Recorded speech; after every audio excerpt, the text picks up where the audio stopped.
कभी कभी लगता है ना, जैनम जयति शासनम ऐसी जगह पर देखा जाता है। स्क्रीन ऑफ जिन शासन, जहां भी शासन में कोई तीर्थ रक्षा के लिए, कोई शासन रक्षा के लिए, कोई साधु साध्वी के लिए।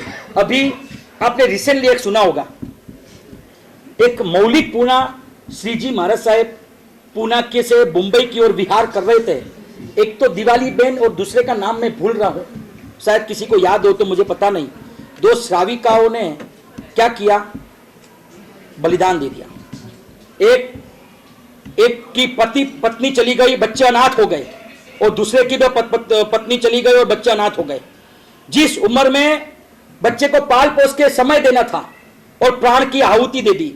सही बताओ ना, वो श्राविकाओं के लिए अपने को मान होता है कि आश्चर्य की बात यह कि अपनी मां को गंवाने के बाद, अपनी पत्नी को गंवाने के बाद मन में शासन के प्रति शासन राग खत्म नहीं हुआ।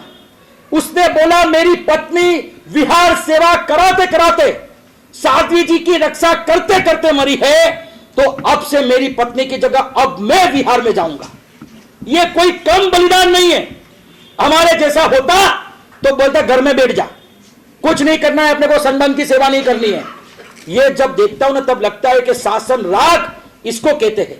अपनी पत्नी गंवाने के बाद किसी पति की ऐसी हिम्मत कि नहीं, यह विहार रुकना नहीं चाहिए, पहले मेरी पत्नी जाती थी, अब मैं जाऊंगा। बेटा बोलता है, पहले मेरी मम्मी जाती थी, अब मैं जाऊंगा।